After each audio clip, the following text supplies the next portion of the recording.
Morning.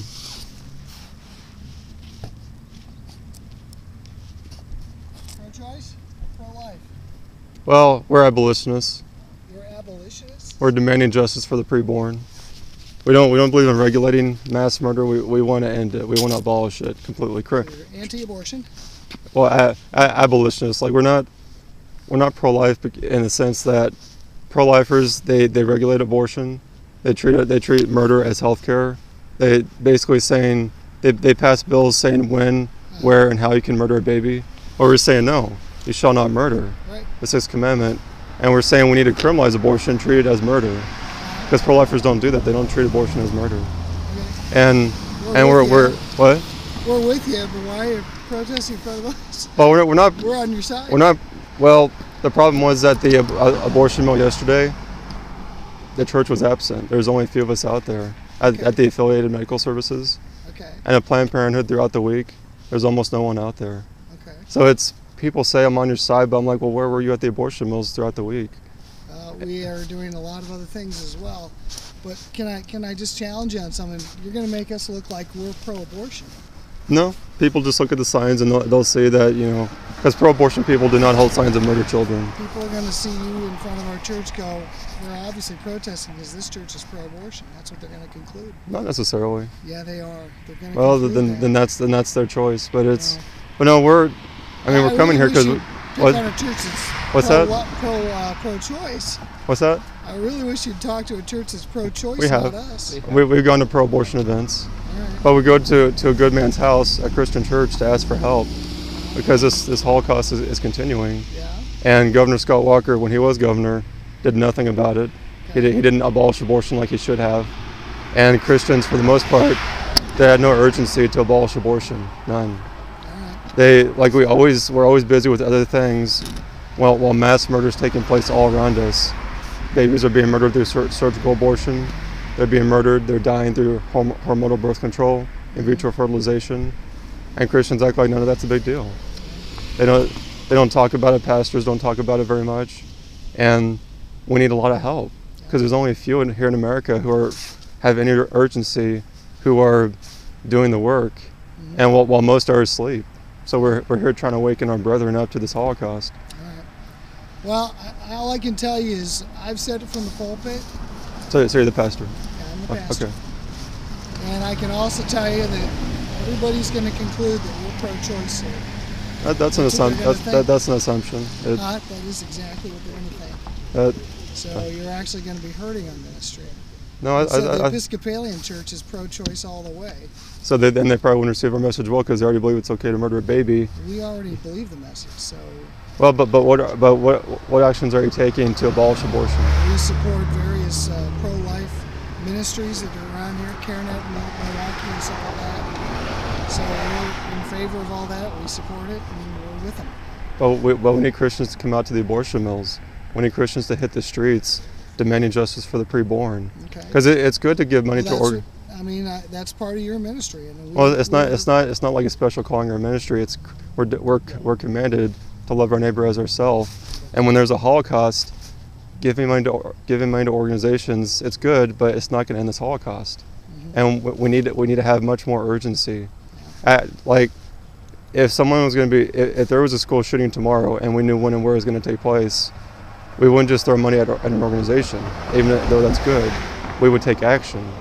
And that's what we're calling for Christians here to do, is take action. Go out to the abortion mills.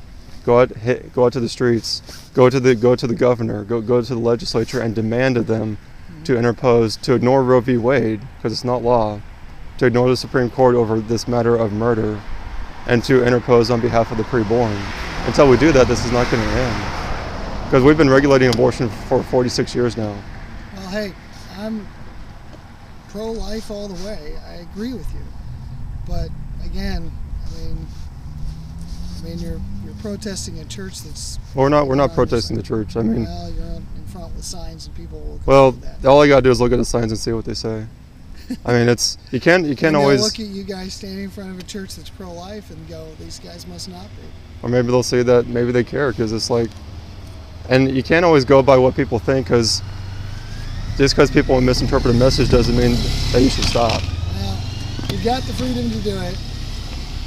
I mean, we are trying to help. We're trying to help people Christians rise from their apathy, because I'm sure there are Christians here who are apathetic about this. Because most Christians that I've talked to in the last decade, they don't care. They're apathetic. They do a lot of good things, but they ignore mass murder. And you may even have a few here, or one person who goes to the abortion mill, but most are not. Because I've been to the abortion mills. There's more Catholics out there than Christians. Okay. There's more death scores, more people there supporting the abortion mill than Christians. Okay. I mean, people say we're preaching to the choir, and I just tell them the choir was nowhere to be found at the abortion mill, and they're not. The choir needs to be going to the legislature, demanding of them to do your duty before God and criminalize abortion now, not wait till later, till it's the right time, but to criminalize abortion now. Wisconsin could become the first state to abolish abortion, and Governor Scott Walker, he had the chance and he refused. Yeah. And if Christians took this seriously enough, had the urgency, they could have demanded of Governor Walker to do his duty before God, because he could have been forced to do it even if he didn't want to. He could have been forced to abolish abortion with enough pressure. Like, because he's a Christian, right, or a professing Christian. He goes to church. Well, why is he allowing children to be mass murdered in his state? Well, why was he when he was governor? Christians, we tolerate this. We allow it to happen.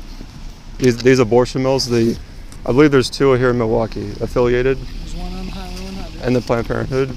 They're open because Christians tolerate it. There should be thousands of Christians every day storming these abortion mills, but instead you have usually less than 5. It's because we tolerate it. Well, like I said, would you like one? You've got the freedom to. Would you like one? Sure. Would you like one too? You've got the freedom to do this, but like one? Again, I don't think you understand the message you are sending. Well, maybe they'll say that you have urgency about this, because most of us don't have. Would you like one? Most of us don't have any urgency. Thank you. Matt, I've heard that concern too, from other churches, that people are going to think you're protesting us. They're going to think that we're a pro-abortion church, and I'm like, well, I can't affect what they think about it. All you got to do is look at the signs, and maybe they will, or just come talk to you. But we need Christians to arise, and they're not doing it. And think if 10% of Christians from this church and all other anti-abortion churches tomorrow had urgency, went out to the abortion mills, talked about it, acted like people are actually being murdered, this Holocaust would be over. But we act like it's no big deal. Even if we throw money at organizations, give money to organizations, we act like it's no big deal at all. And we need to. We go about our business like murder's not taking place. Well, I don't know what to tell you. I'd encourage you to go out to the abortion mill affiliated.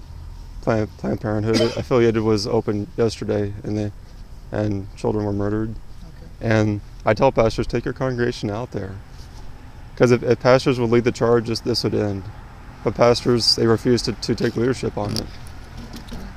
And I know pastors are busy, but pastors, they make things priorities.